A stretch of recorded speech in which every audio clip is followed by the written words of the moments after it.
ஏமா எப்படிமா உன்னால நாக்குல நரம்பு இல்லாத மாதிரி பேச முடியுது? டேய் என்னைய சும்மா வம்புக்கு இழுக்காதீங்கடா. என்னடா நினைச்சிட்டு இருக்கீங்க? நீ உங்க நொப்பனும் எப்ப பாரு தப்பு பண்ணவங்கள விட்டுட்டு என்கிட்டே நோய் நோய் வம்புக்கு வந்துட்டு இருக்கீங்க. ஒருத்த வந்து நம்ம வீட்ல 2 வேளை சாப்பிட்டா நம்ம சொத்து அழிஞ்சு போயிடும். அதுக்கு போய் தேளு கொட்ட மாதிரி சொல்லிட்டு ச்சே, இந்த மாதிரி ஒரு வார்த்தைய அந்த செந்தில் பையன் வாழ்க்கையில கேட்டே இருக்க மாட்டான். அவன் செய்யறது சரியில்லைன்னு தோணுச்சுன்னா அவனை தனியா கூட்டிட்டு போய் அமைதியா அட்வைஸ் பண்ணு. அதை விட்டுட்டு சாப்பாட்டுக்கு வக்கு இல்லாதவன் அது இதுன்னு இப்படி அவன் பேசுறது இதுவே மோசனா?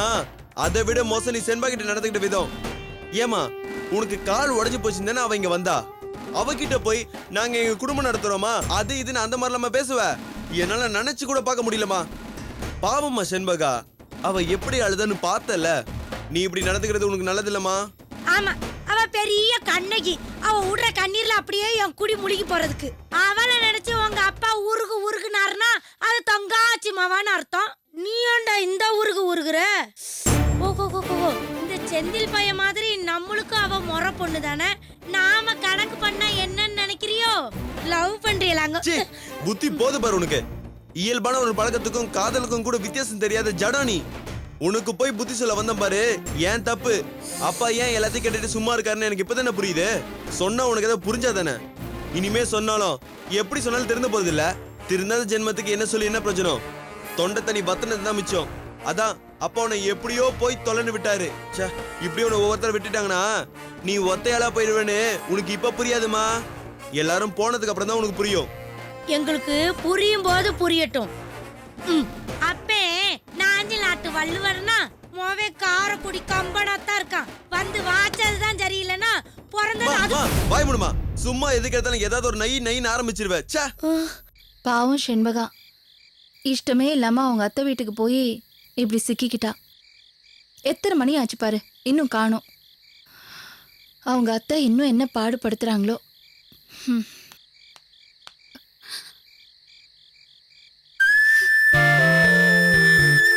செண்பகா, இங்க வா. இங்க வான்னு சொல்றேன்ல, வா.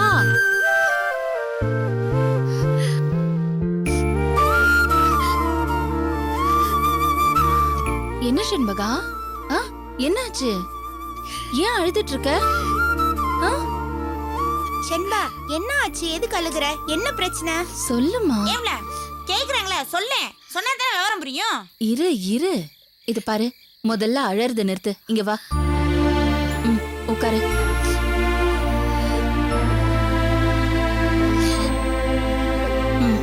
இப்ப சொல்லு, என்னப்பா ஆச்சு? அத்தை இன்னைக்கு ரொம்ப மோசமா பேசிட்டாங்க மேடம். என்னால தாங்க முடியல. உங்க அத்தை எப்பவுமே ஹர்ட் பண்ற மாதிரி தானே பேசுவாங்க.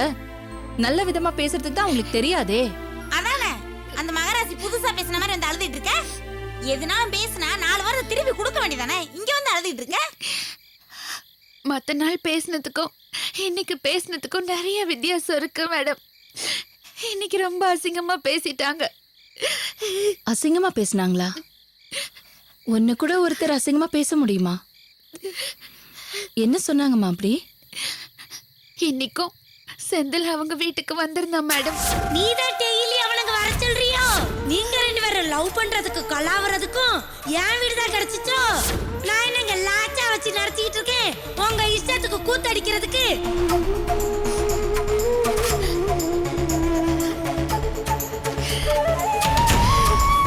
இது பாரு, இதுக்குதான் நான் அப்பவே உனக்கு சொன்னேன் அங்க போக வேண்டான்னு. இப்ப பாரு, மாடு மாதிரி அங்க போய் வேலையை செஞ்சுட்டு பேச்சும் வாங்கிட்டு வந்து அழுதுகிட்டு இருக்கேன். அட செம்பகா, நீ என்ன இப்படி வாய் செத்து போயிருக்க? அந்த சிரிக்கு 4 வார்த்தை பேசினானா திருப்பி பதிலுக்கு 4 வார்த்தை நாக்கப்படுற மாதிரி கேட்டு வருவியா? இங்க வந்து உட்காந்து அழுதுட்டு இருக்க. செல்வி, நீ கொஞ்சம் சும்மா இருக்கியா? அந்த அளவுக்கு பேசுறதுக்கு அவளுக்கு என்ன தைரியமா இருக்கு? அவளே நொந்து போய் வந்திருக்கா, நீ வேற. செண்பகா, இப்போவாவது நான் சொல்ற மாதிரி கேப்பியா? சொல்லுங்க மேடம். நாளைக்கு நீ அங்க போக வேண்டாம் மேடம். உங்க மாமா வந்து கூப்பிட்டா வரவே முடியாதுன்னு சொல்லிடு. நீ சொல்லாட்டி நாங்க சொல்ல வேண்டியது இருக்கும். என்ன மேம்? கரெக்ட். இத பாரு செண்பகா, நீ அவங்களுக்கு பண்றது உதவி. அவங்க உன்னை இன்சல்ட் பண்ணதையெல்லாம் மறந்துட்டு இப்பவும் போய் அவங்களுக்கு உதவி பண்ணிட்டு இருக்க. இப்படி ஹெல்ப் பண்ற உன்னையே அவங்க இப்படி பேசுறாங்கன்னா அப்படிப்பட்ட ஜென்மங்களுக்கு நீ எதுக்குமா பணிவிட செய்யணும்? நீங்க சொல்றது சரிதான் மேடம். ஆனா இந்த ஆனா வந்து போய் இது எதுவுமே என்கிட்ட வச்சுக்காத. இது பாரு, இனிமே நீ அங்க போய் வேலை பார்க்க கூடாது. இனிமே நீ அங்க போய் வேலை பார்க்க கூடாது. நீ மட்டும் நாளைக்கு அங்க கிளம்புனேன்னு வெய், நானே உன்னை உதைப்பேன். நானும் உன்னை உதைப்பேன். நான் சோத்துல ரசத்துல சாம்பார்ல எதுலயுமே உப்பு போட மாட்டேன். ஏன் செல்விக்கா அப்படி? என்னடாமா நான் உப்பு உரப்புமா ஆக்கி போட்டா இங்க சாப்பிட்டுட்டு போய் அங்க ரோசம் கட்டு போகுதே, அப்புறம் என் சமையலுக்கு என்ன மரியாதை இருக்கு? Very good girl. சிரிக்கிற செண்பகாதான் ரொம்ப அழகு. பியூலா, நீ என்ன சொல்வ அவள? Bubbly mass. நல்ல பப்ளி மாஸ் மாதிரி தெரியற. மேம், ஆர்த்தி. பேசு. ஹலோ ஆர்த்தி, எப்படி இருக்க? நான் நல்லா இருக்கேன். நீங்களாம் எப்படி இருக்கீங்க? நாங்க எல்லாருமே நல்லா இருக்கோம். ஆர்த்தி, மேம் கூட பேசுறியா? அதுக்கு தான் கால் பண்ணேன். கூட மேம், உங்க கூட தான் பேசணுமா?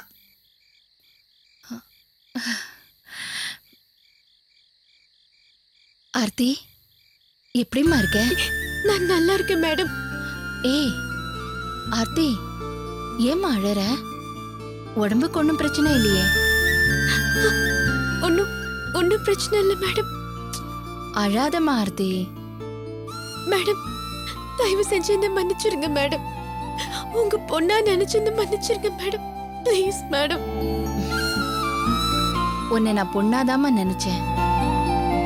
நான் பெத்த பொண்ணுங்க மாதிரி தான் உங்க 3 பேரையும் நான் நினைக்கிறேன். நீதான் ஜஸ்ட் என்ன ஹாஸ்டல் வார்டன் மாதிரி நினைச்சிட்டு போயிட்ட.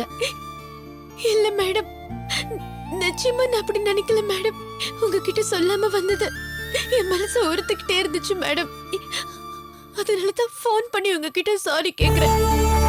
என்ன பெத்த அம்மா கிட்ட நான் சொல்லாம வந்ததுக்கு என்ன காரணமோ அதே சூழ்நிலைதான் உங்ககிட்ட சொல்லாம வந்ததுக்கும் காரணம். பியூலா வந்து நீ ஃபோன் பண்ணது சொன்னப்போ அந்த நிமிஷமே உன் மேல எனக்கு இருந்த எல்லா வருத்தமும் போயிடுச்சு.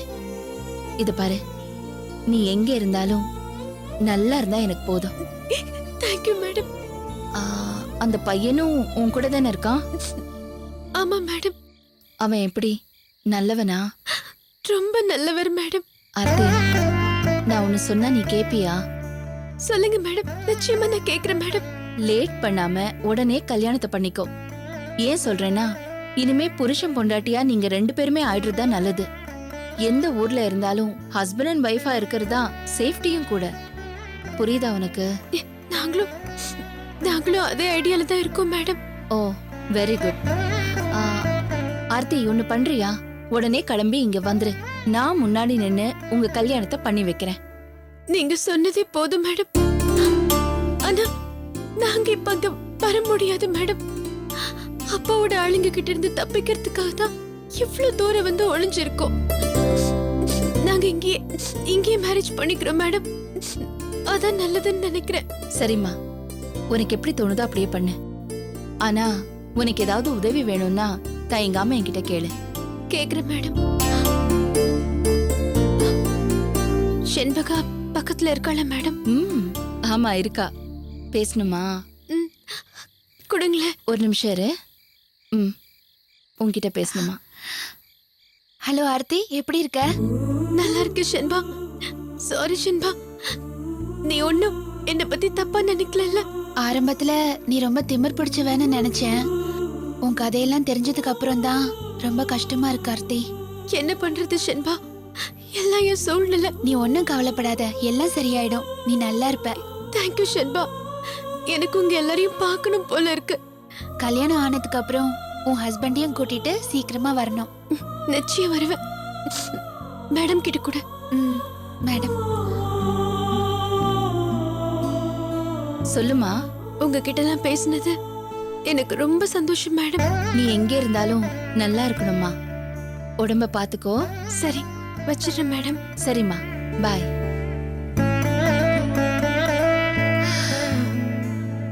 அவ நல்லவதான், பாவம் சூழ்நிலை. என்ன மோகன்?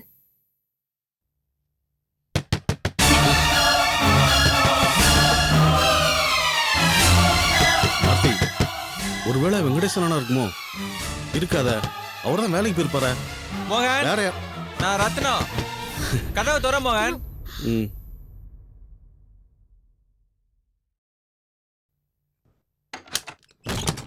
வாடா. எப்படிடா இருக்க? நல்லா இருக்கேன்டா. சரி, ட்ரிப்ல எப்படி முடிஞ்சது? நல்லபடியா முடிஞ்சுடா. சரி வா.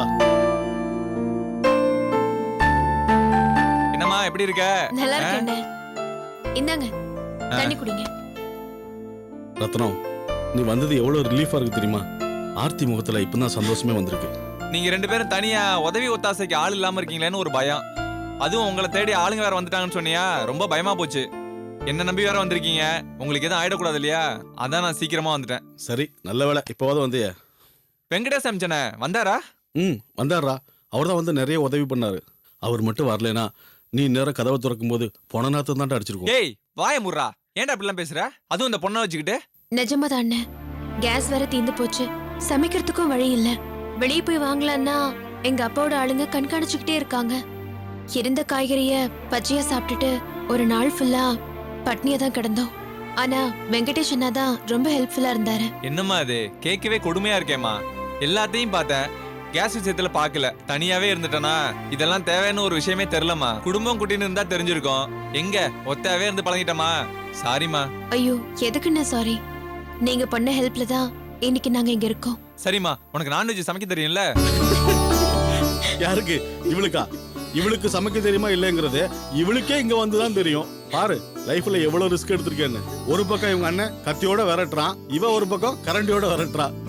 ஒரு மனுஷன் காதலுக்காக எவ்வளவு தாண்ட தியாகம் பண்றது?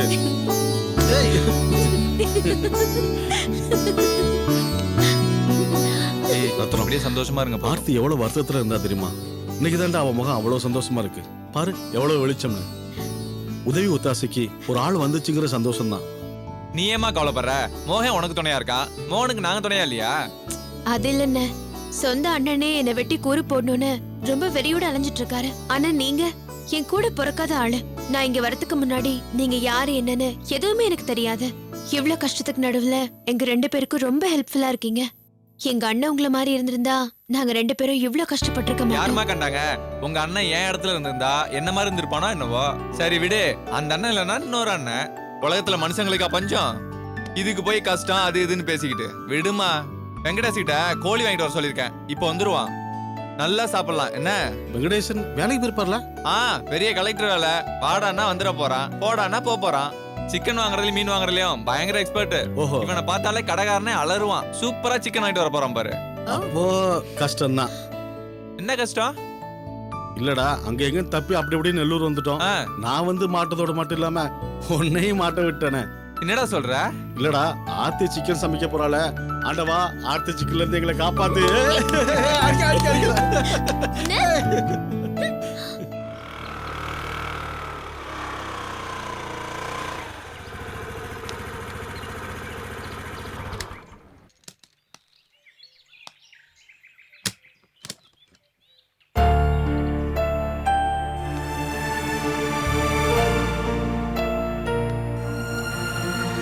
அந்த பக்கம் இருக்க செடியெல்லாம் வெட்டிட்டீங்கம்மா, இது மட்டும்தான் இருக்கு.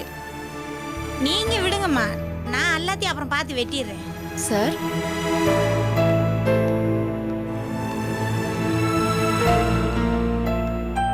ஏன் சார் இங்கே நின்னுட்டீங்க? அது வந்து மேடம், செண்பகாவை பார்க்கலான்னு வந்தேன். அவ இருக்காளா? இருக்கா? நீங்க மட்டும்தான் வந்திருக்கீங்களா? செல்வி, போய் அவளை கூட்டிட்டு வா. சரிங்கம்மா. உள்ள வாங்க.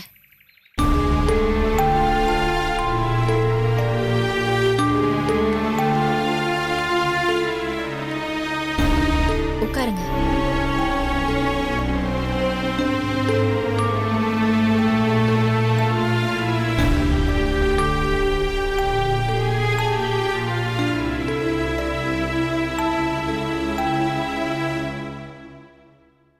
வா.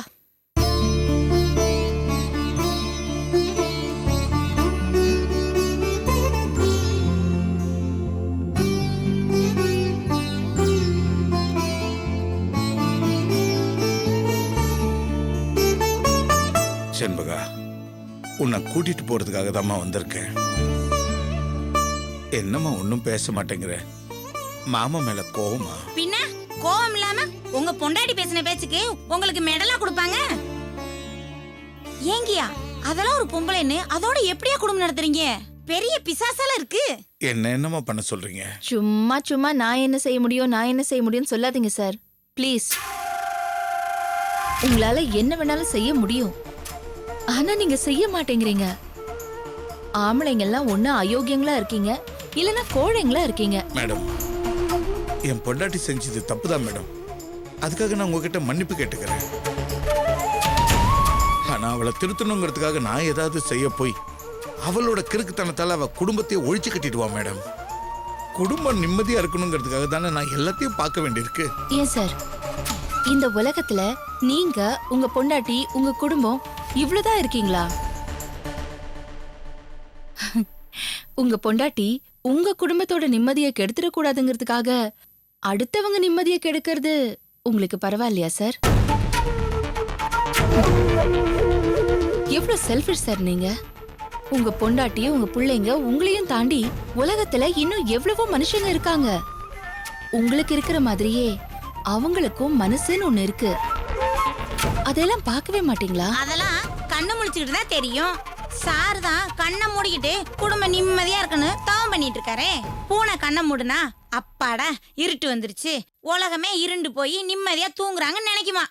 அது மாதிரி சாரு இவர் குடும்பம் நிம்மதியா இருந்துட்டா உலகத்துல இருக்க எல்லாரும் நிம்மதியா இருக்கான்னு சார் நினைக்கிறாரு. இந்தா செம்பகா, உங்க மாமா இன்னும் எவ்வளவு நாளைக்கு தான் இப்படியே தூங்கிட்டே இருப்பாரு? அவர் மூஞ்சில கொஞ்சம் தண்ணி தெளிச்சு உசிப்பி விடு. நான் முடிச்சுக்கிட்டு தம்மா இருக்கேன். என் பொண்டாட்டி தான் தூங்கிக்கிட்டு இருக்கா. நானும் அவளை எழுப்பி விடுறதுக்கு எவ்வளவோ முயற்சி பண்ணி பார்த்துட்டேன், முடியலம்மா. அவ வளைய மாட்டான்னு தெரிஞ்சதுக்கு அப்புறம் தான் நான் வளைய ஆரம்பிச்சேன். சில பொண்டாட்டிங்களால புருஷங்களை திருத்த முடியல, சில புருஷங்களால பொண்டாட்டியை திருத்த முடியல.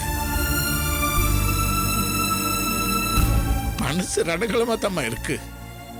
கடைசி வரைக்கும் கைய புடிச்சிட்டு கூட்டிட்டு போவான்னு நம்பி வந்தவளை இங்க நில்லுதோ வந்துடுறேன்னு சொல்லி நட்டாத்துல விட்டுட்டாம போக முடியும்?